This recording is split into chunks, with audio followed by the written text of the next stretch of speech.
Hello students, today we are going to start new chapter 7. Chapter name is fraction. Students, firstly I will explain you what is fraction.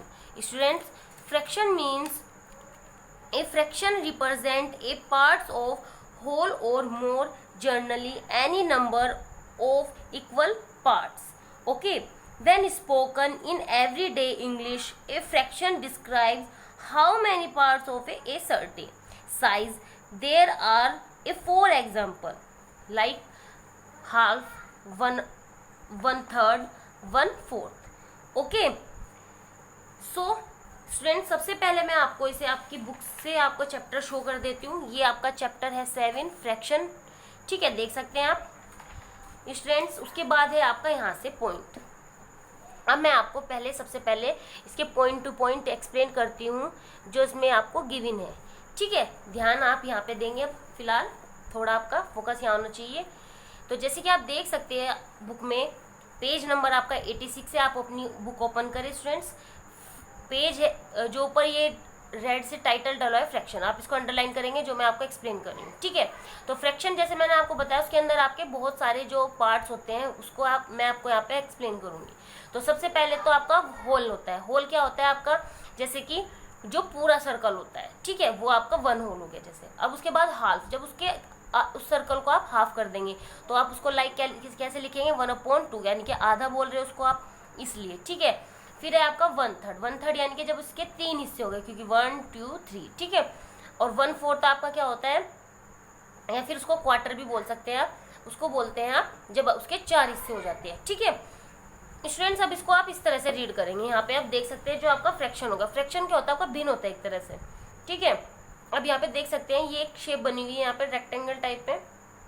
इसके कितने equal part है, 1 2 3 4 5. कितने, फिर से मेरे साथ count करेंगे, 1 2 3 4 5. ठीक है, तो टोटल पार्ट कितने हैं, 5 है. शेडेड कितने हैं स्टूडेंट, जैसे कि आप देख सकते हैं 1 2, तो यहाँ पे 2 लिखेंगे तो क्या हुआ आपका आंसर. इसको पता है ना आपको क्या करते हैं आप, इसको जो आपका शेडेड होता है वो क्या होता है न्यूमिनेटर में लिखा जाता है, एंड जो आपका टोटल पार्ट्स होते हैं वो आपका डेनोमिनेटर में लिखा जाता है. ठीक है, उसके बाद आपका सेम प्रोसीजर इसके साथ भी ऐसे ही है. पहले काउंट कर लेते हैं कितने ब्लॉक्स है, 1 2 3 4 5 6 7 8. ठीक है, तो 8 आपका डेनोमिनेटर में चला गया. उसके बाद आपके जितने भी आपके क्या है शेडेड पार्ट है वो आपका कहाँ पे लिखा जाएगा, न्यूमिनेटर में. ठीक है, 1 2 3. ठीक है स्टूडेंट्स, इस तरह से यहाँ पे लिखा गया है आपका. उसके बाद मैं आपको एक्सप्लेन करती हूँ कि न्यूमिनेटर और जो आपका डेनोमिनेटर होता है वो होता क्या है. तो स्टूडेंट्स आपको याद रखना है, जब आप किसी नंबर को या किसी डिजिट को क्या करते हो, फ्रैक्शन में लिखते हो. फ्रैक्शन क्या होता है आपका भिन्न होता है, जैसे मैंने आपको अभी बताया. तो फ्रैक्शन में लिखने के लिए स्टूडेंट्स आपको उस संख्या को क्या करना पड़ेगा, उसको आपको numerator upon denominator, it means यानी कि कोई भी फ्रैक्शन होगा जैसे कि लाइक इस तरह से.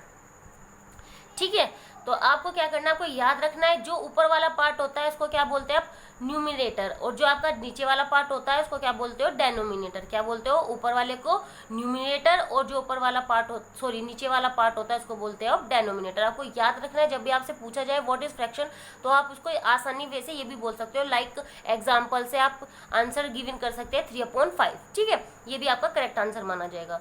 उसके बाद है आपका स्टूडेंट्स यहाँ पे, ये तो मैंने आपको बताया. फिर अब आते हैं टाइप्स ऑफ फ्रैक्शन, जो आपके कितने प्रकार के फ्रैक्शन होते हैं. उसमें सबसे पहले आपका इक्विवेलेंट फ्रैक्शन.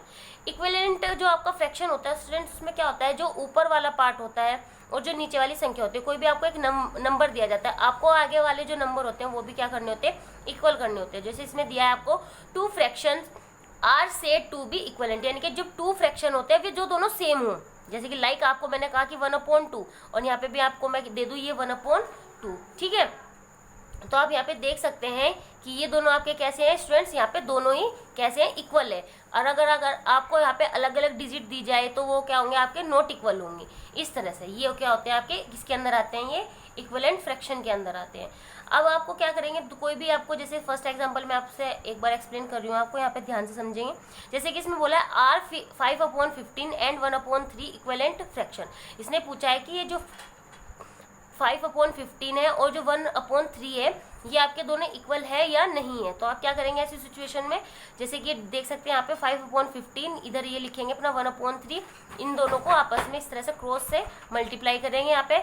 जैसे कि आप देख सकते हैं यहाँ पे 5 की सबसे पहले 3 में, यानी कि जो फर्स्ट क्या है आपका न्यूमिनेटर है और जो सेकंड डेनोमिनेटर उसकी मल्टीप्लाई हो जाएगी, ठीक है। फिर ऐसे ही आपको ये करना है, जो आपका फर्स्ट डेनोमिनेटर है और जो आपका सेकंड न्यूमिनेटर है उसके साथ उसकी मल्टीप्लाई करके दोनों को इक्वल अगर आपका आता है पार्ट, यानी कि 5 की 3 से मल्टीप्लाई करा 15 आया, फिर 15 की 1 से करी तो 15 आया। जब दोनों इक्वल आएंगे तो क्या लिखेंगे आप आंसर में, द प्रोडक्ट आर इक्वल, यानी कि जब मल्टीप्लाइड करके आपको जो आंसर आया प्रोडक्ट्स आर इक्वल। तो इसी तरह से आपका आंसर क्या हो जाएगा, 5/15 एंड 1/3 आर इक्वलेंट फ्रैक्शन, यानी कि शो होता है कि ये इक्वलेंट है। इसी तरह से इसके आगे के पार्ट है स्टूडेंट्स, वो आप इसके जब मैं आपको एक्सरसाइज एक्सप्लेन करूंगी उनको करने, उसको समझने के बाद आप इसके एग्जाम्पल करके देखेंगे, ठीक है। तो स्टार्ट करते हैं आपकी एक्सरसाइज जो है 7A से। देख सकते हैं आप यहाँ पे स्टार्ट है आपकी 7A। फर्स्ट क्वेश्चन है आपका इसका स्टूडेंट्स, जैसे कि आप देख सकते हैं आपकी स्क्रीन पर है आपकी मोबाइल की, ठीक है। इसमें क्या बोला है स्टूडेंट्स, क्वेश्चन को रीड करेंगे इसके, उसके बाद इसको सोल्व करेंगे। जैसे कि यहाँ पे लिखा है circle the equivalent fraction in each of the following.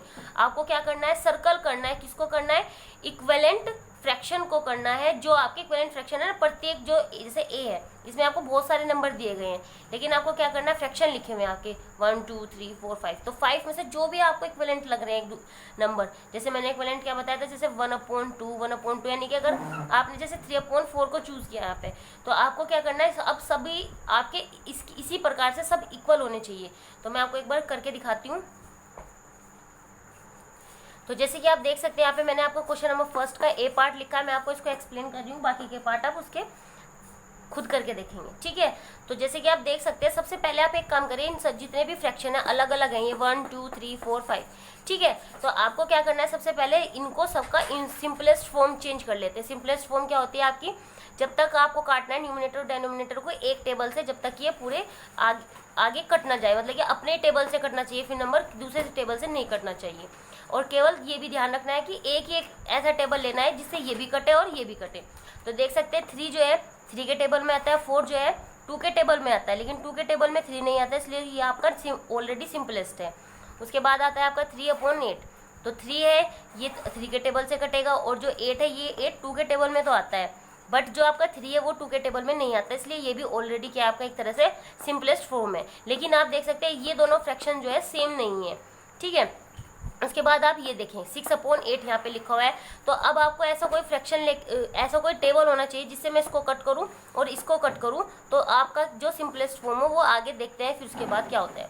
तो जैसे कि सबसे पहले हम इसको सिंपलेस्ट फॉर्म में चेंज कर रहे थे, तो 2 3 जा 6 और 2 4 जा 8, यानी कि आप देख सकते हैं क्या है आपका 3/4। अब 3 तो 3 के टेबल से कटेगा, जो 4 है वो आपका 2 के टेबल में तो आता है, बट 2 के टेबल में 3 नहीं आता, क्योंकि आपको क्या लेना होता है, एक ऐसा टेबल लेना होता है जिससे आपका न्यूमिनेटर और डेनोमिनेटर दोनों कटे, ठीक है।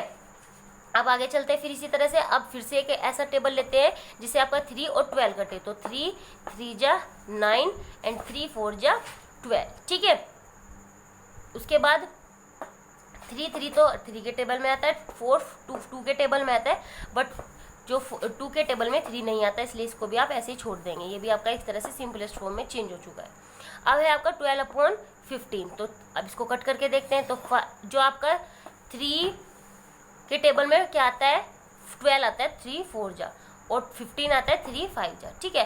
अब आप यहाँ पे देखिए आपके फ्रैक्शन जो है वो कौन कौन से इक्वल है। तो सबसे पहले आप देख सकते हैं 3/4, जैसे भी जोन से आपके 3/4 से मैच हो रहे हैं, यहाँ पे कौन कौन से मैच हो रहे हैं, ये वाला हो रहा है, एंड एक ये है, एंड एक ये है, ठीक है। तो अभी आप देख सकते हैं आपके कितने फ्रैक्शन मैच हुए यहाँ से, 1 2 3, ठीक है। ये तो मैंने आपको कट करके दिखाया है, बस आपको क्या करना है अपनी बुक में ऐसे अपने रफ कॉपी पे, तो रफ पे तो आप इस तरह से ट्राई करेंगे, एंड जो आपकी फेयर होगी, जैसे कि आपकी बुक है, ये बुक में करेंगे ना आप क्वेश्चन, तो बुक में आपको कैसे करना है, बस केवल इस तरह से टिक लगाना है, ओके। इस तरह से बस क्या लगाना है, आपको टिक लगाना है, वो सर्कल करना है इसको, सॉरी। उसके बाद है right the next 5 equivalent fraction. आपको क्या लिखना है, अगले 5 इक्विवेलेंट फ्रैक्शन लिखने हैं स्टूडेंट। तो जैसे कि आप देख सकते हैं आपका क्वेश्चन नंबर 2, मैं यहाँ पे आपको एक्सप्लेन कर रही हूँ फिर से। क्वेश्चन नंबर 2 है, इसने बोला है, एक पार्ट समझाती हूँ मैं इसका आपको। क्वेश्चन है आपका 3/7, क्या है 3/7, ठीक है। तो आपको क्या करना है, इसको इक्विवेलेंट फ्रैक्शन लिखने हैं इसके। तो इक्विवेलेंट फ्रैक्शन कहते हो स्टूडेंट्स, जैसे मैंने आपको अभी समझाया कि इक्वल होना चाहिए सबका फ्रैक्शन, जो होगा लिखा जाएगा न्यूमिनेटर डेनोमिनेटर, आगे के जो आप फ्रैक्शन लिखेंगे वो क्या होने चाहिए, इक्वल होने चाहिए। इसने कहा है केवल आपको 5 लिखने हैं, यानी कि एक यहाँ आना चाहिए 1 2 3 4 एंड लास्ट हम यहाँ पे लिख देते हैं नीचे, स्पेस नहीं है साइड में यहाँ पे। ओके, तो अब हम क्या करते हैं स्टूडेंट्स, सिर्फ मैं आपको एक सिंपल वे बताती हूँ। उसका सबसे आसान तरीका ये है कि आप ऊपर की तरफ यानी कि जो आपका न्यूमिनेटर है इसका ही टेबल लिखते चले जाएं आगे। तो 3 1 जा 3 तो यहाँ पे लिखा है, 3 2 जा 6, 3 3 जा 9, 3 4 जा 12, 3 5 जा 15। ठीक है, इसी तरह से आप 7 का टेबल नीचे लिखे। तो 7 1 जा 7 तो ऑलरेडी लिखा हुआ है, आगे के 5 लिखने हैं। तो 7 2 जा 14, 7 3 जा 21, 7 4 जा 28, 7 5 जा 35। ठीक है, और आगे का आपका यहाँ पे एक पार्ट और लिखना था, यहाँ पे मैंने ये रह गया। तो 3 5 जा तक तो आपने यहाँ पे लिख दिया था, 3 6 जा 18 एंड 7 5 जा 35 हो गया था, 7 6 जा 42। ठीक है, अब बात करते हैं, आप ये सोचेंगे कि मैम ने बोला था कि आपका जो फ्रैक्शन है वो मैच होना चाहिए, जो इक्वल हो। जैसे कि आप देख सकते हैं यहाँ पे लाइक 3 अपॉन क्या है, यहाँ पे 7 है। ठीक है, लेकिन ये तो आप देख सकते हैं यहाँ पे तो सारे के सारे अलग आ रहे हैं। यहाँ पे तो कोई भी 3 3 3 कोई नहीं है, यहाँ पे नीचे कोई 7 नहीं है ना। तो अब क्या करें ऐसी सिचुएशन में, और आपने कहा कि ये बिल्कुल आंसर करेक्ट है, तो ये कैसे होगा, इसको मैं आपको फिर से सिंपलेस्ट फॉर्म में चेंज करके दिखाती हूँ। और ये जो है सबका फ्रैक्शन जितने भी मैंने यहाँ पे लिखे हैं, जिस सबके न्यूमिनेटर और डेनोमिनेटर 3/7 ही आएंगे। कैसे आएंगे अब देखिए। तो सबसे पहले मैंने आपको क्या बताया था, कैसा टेबल लेना है जिससे आपका न्यूमिनेटर और डेनोमिनेटर पार्ट कट जाए। तो कौन सा टेबल है वो, 2 3 जा 6, 2 7 जा 14। तो सबसे पहले 3/7 आ गया। ठीक है, अब फिर से इसको कट करते हैं। तो क्या लेंगे इस बार, कौन सा टेबल लेंगे, 3 3 जा 9, 3 7 जा 21। फिर से आ गया आपका यहाँ पे 3/7। तो देख सकते हैं फिर से आपका इक्विवेलेंट फ्रैक्शन ये भी हो गया, ये भी आ गया, ये भी आ गया। नेक्स्ट ट्राई करते हैं। अब फिर से लेते हैं, कौन सा टेबल लेंगे इस बार हम लेंगे 4 का। 4 3 जा 12, 4 7 जा 28। ठीक है, तो दोनों ही आते हैं एक टेबल में, इसलिए कट कर दिया। अब फिर से कौन सा ट्राई करेंगे, अब हम 5 का टेबल लेते हैं। 5 3 जा 15, 5 7 जा 35। तो 5 के टेबल से आपका 5 के टेबल में 15 भी आता है और 35 भी आता है, तो इसलिए मैंने 5 से डायरेक्ट कट कर दिया इसको। अब आता है आपका 18 एंड 42। अब आप क्या करेंगे, इसको फिर से कट करेंगे। इसको कट करने के लिए आपको क्या लेना पड़ेगा, एक ऐसा टेबल लेना पड़ेगा जिससे आपका 18 भी कट हो जाए, 42 भी। तो 6 का टेबल है वो, 6 3 जा 18 एंड 6 7 जा 42। तो इस तरह से आप देख सकते हैं सबके फ्रैक्शन जो है आपके सिंपलेस्ट, मैंने जो बाकी के पार्ट थे सबको सिंपलेस्ट फॉर्म में जब चेंज किया तो सबका क्या रहा है, 3/7 3/7 3/7 3/7 3/7 3/7। इसको ही हम इक्वलेंट फ्रैक्शन बोलते हैं, यानी कि सबके जो फ्रैक्शन है वो सब क्या है, इक्वल है, यानी कि समान है, बराबर है। तो जब इस तरह की सिचुएशन आती है तो वो आपका इक्विवेलेंट होता है। अगर सपोज दैट इसमें कोई भी फ्रैक्शन एक मैच ना हो पाता, 3 ऐसे सपोज करो, बाकी सब तो आपके इक्वल आते हैं, लेकिन आपका ये ना आ पाता, ये वाला पार्ट, तो आपका ये क्या होता, नॉट इक्वल फ्रैक्शन में काउंट हो जाता। ठीक है, लेकिन यहाँ पे सभी 3/7 आ रहे हैं तो ये आपका इक्वलेंट फ्रैक्शन यानी कि यस कहलाएगा। तो बाकी के पार्ट हैं जो स्टूडेंट्स, ये आप अपने रफ कॉपी पे ट्राई करेंगे। इनके क्वेश्चन है जो आपके यहाँ पे देख सकते हैं इस तरह से, यहाँ पे मैं शो कर रही हूँ आपको, देख सकते हैं 6/10 है इसका, 4/5 है, 1/2 है। तो आपको क्या करना है, इसी तरह से 6 का टेबल लिख देना ऊपर की साइड है, नीचे 10 का, और इसको आप कट करके ऐसे ट्राई करेंगे सिंपलेस्ट फॉर्म में कि आपका क्वेश्चन जो है बिल्कुल सही आंसर आया है या नहीं आया। अब इसने आगे बोला है आर दीज फ्रैक्शन इक्वलेंट। अब इसने बोला है जो फ्रैक्शन आप देख रहे हो यहाँ पर ये इक्वल है या नहीं है। स्टूडेंट जब सिंगल होंगे इस तरह से 3/7 हो गया और ये कहेगा कि आगे के 5 लिखो, तो आपको क्या करना है, एक तरह से बस टेबल लिखना है, याद रहेगा क्या करना है, केवल आपको सिर्फ टेबल लिखना है। ठीक है, अगर आपके पास दो फ्रैक्शन इस तरह से दिए जाएंगे जैसे कि 3/8 एंड 9/24, तो उस सिचुएशन में आपको क्या करना है, तो ये मैं आपको एक्सप्लेन करती हूँ। क्वेश्चन नंबर जो आपका 3rd है, क्वेश्चन नंबर 3rd का ए पार्ट एक्सप्लेन करते हैं सबसे पहले। तो क्या है आपका 3 नंबर क्या है आपका 3/8 एंड 9/24। ठीक है, तो अभी आपको क्या करना है, जैसे कि मैंने आपको बताया था, क्या करना है आपको, सबसे पहले फर्स्ट न्यूमिनेटर की सेकंड डेनोमिनेटर से क्या करनी है, मल्टीप्लाई करनी है। इसको आप यहाँ पे इस तरह से भी शो कर सकते हैं। यहाँ पे मैं लिख देती हूँ जैसे कि 3/8 एंड 9/24। इस तरह से एरो से आप इसको निशान लगा दीजिए यहाँ से, यहाँ पे हम स्पेस नहीं है, यहाँ पे लिख लेते हैं साइड में इसका। तो मैंने आपको क्या बताया, फर्स्ट न्यूमिनेटर की सेकंड डेनोमिनेटर से क्या करनी है, मल्टीप्लाई करनी है। एंड इक्वल का निशान लगाना है। फिर से जो आपका फर्स्ट डेनोमिनेटर है एंड जो आपका सेकंड न्यूमिनेटर है उससे इसकी क्या करेंगे, यहाँ पे मल्टीप्लाई करेंगे। ओके, तो अब आप क्या क्या करना है, इसकी मल्टीप्लाई इसके अंदर करेंगे। तो मल्टीप्लाई करना कैसे करना है, 3 की सबसे पहले क्या करेंगे, अगर आपको आती है डायरेक्ट करना तो आप डायरेक्ट कर सकते हैं, और नहीं आती तो आप यहाँ पे साइड में ऐसे रख कर भी कर सकते हैं। तो 3 4 जा क्या होते हैं आपके 12 होते हैं, तो 2 यहाँ आ गया, 1 कैरी गई, 3 2 जा 6, 6 और 1 7 हो गया। ठीक है, तो आंसर क्या है यहाँ पे आपका 72। और 8 9 जा क्या होते हैं स्टूडेंट्स आपके, 8 9 जा 72 होते हैं। तो इसको आप क्या करेंगे, डायरेक्ट कर देंगे। ठीक है, क्योंकि 8 और 9 जा का तो टेबल बड़ा इजी होता है, 8 9 जा 72, लेकिन ये क्या होता है 24 का आपका टेबल शायद ना याद हो, तो आप यहाँ पे साइड में क्या करेंगे, मल्टीप्लाई करके यहाँ पे लिख देंगे। तो आप देख सकते हैं दोनों पार्ट जो है इक्वल आए हैं, इधर भी 72 है एंड इधर भी, यानी कि ये आपकी कौन सी होती है, लेफ्ट हैंड साइड, और ये है आपकी राइट हैंड साइड। तो लेफ्ट हैंड राइट साइड जो है आपकी इक्वल आई है। ठीक है, तो इसलिए आपका जो आंसर होगा 3/8 एंड 9/24, आंसर जो होगा आपका वो इक्वल होगा, इक्वलेंट फ्रैक्शन में आएगा। ठीक है, तो मैं आपको दिखा देती हूँ उसको, आपको लिखने का जो प्रोसीजर है वो कैसे लिखना है आपको यहाँ पे, इसको आप देखें यहाँ से।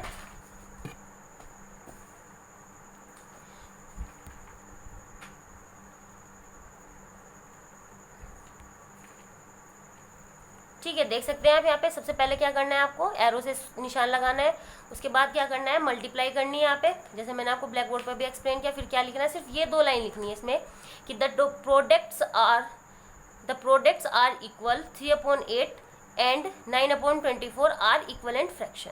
ओके, इसी तरह से आप इसके नेक्स्ट पार्ट ट्राई करेंगे स्टूडेंट्स। अब चलते हैं क्वेश्चन नंबर 4 पर।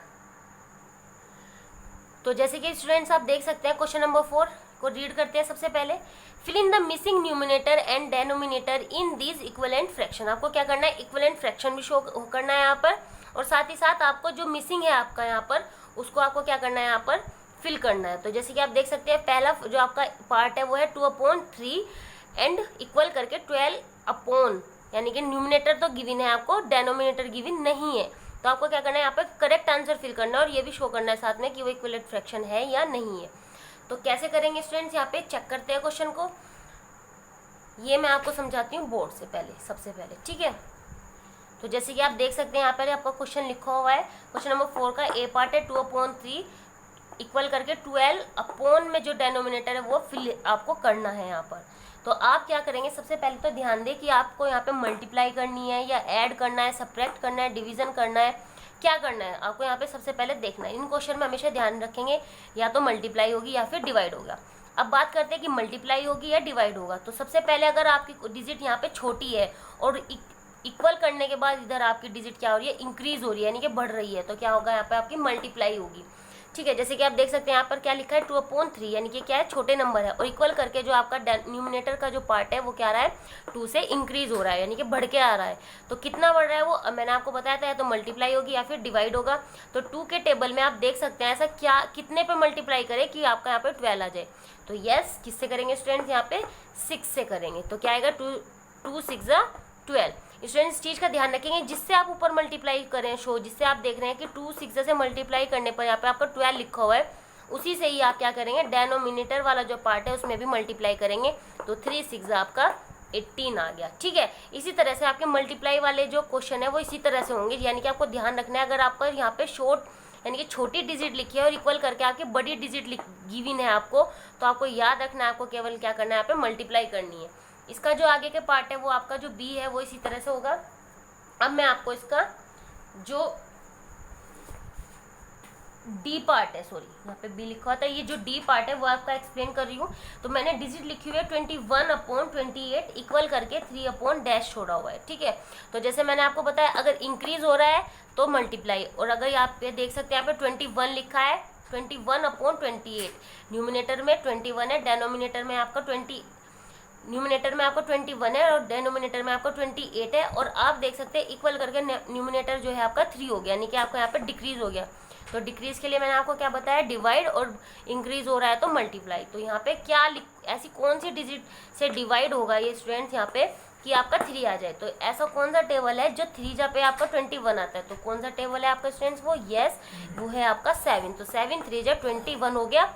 ठीक है, तो जिससे आप इसको डिवाइड कर रहे हैं उसी से आप क्या करेंगे, इसको भी डिवाइड करेंगे, क्योंकि 7 3 जा करके आपको 21 आया, यहाँ पे 21, 7 3 जा पहले आपको 21 आता है, यहाँ पे आपका आंसर आ गया 3, क्योंकि क्वाड्रेंट लिखा हुआ है यहाँ पर। इसी तरह से आप इसको भी डिवाइड करेंगे, तो 7 से इसको जब डिवाइड करेंगे आप, तो ये हो गया 7 4 जा, तो 4 जा आपका यहाँ लिखा जाएगा। जो क्वाड्रेंट होता है ना, तो क्वाड्रेंट क्या होता है मैं आपको फिर से बताती हूँ। 7 से अगर मैं 28 को डिवाइड कर रही हूँ, यहाँ पे साइड देखेंगे तो 7 जो है आपकी कैसी डिजिट है, टेबल है ये आपका। यहाँ पे जो टेबल होता है वो चलाते हैं हम हमेशा, और जो यहाँ पर आप फर्स्ट डिजिट है जो आपकी, वो क्या 7 से छोटी है, तो क्या करेंगे, जब ये छोटी है तो 7 के टेबल में ना 2 आता है, तो हम क्या करेंगे, बराबर वाले पार्ट को लेंगे, तो ये क्या बन गया 28। अब 7 के टेबल में 28 आता है या नहीं आता है वो चेक करेंगे, अगर आता है तो ठीक है, और अगर नहीं आता है तो क्या करेंगे, इससे छोटा जो नंबर होता है 7 के टेबल में उसको चलाएंगे। तो 7 के टेबल में जो 28 है वो कितने पर आता है स्टूडेंट्स, वो 4 पर आता है, यानी कि 7 4 जो 28, इसको माइनस कर देंगे यहाँ पर, ये हो गया आपका 0। ठीक है, तो इस तरह से आप ध्यान रखेंगे, अगर क्वेश्चन में आपका क्वेश्चन जो जा रहा है इंक्रीज में, तो आपको क्या करना है, मल्टीप्लाई, और अगर आपका डिक्रीज में जा रहा है यानी कि आपको क्या करना है वहाँ डिवाइड। तो इससे आप क्या है, इजी तरीके से आप अपना क्वेश्चन कर सकते हैं और इसके आंसर जो है वो फिल कर सकते हैं। अगर आप दूसरे तरीके से समझेंगे तो आप मिस्टेक करेंगे यहाँ से। ठीक है, तो आपकी जो एक्सरसाइज है वो 7A ये कंप्लीट होती है, 7A आपकी कंप्लीट होती है। आई होप कि आपको समझ आई एक्सरसाइज आज। ठीक है, thank you and have a nice day.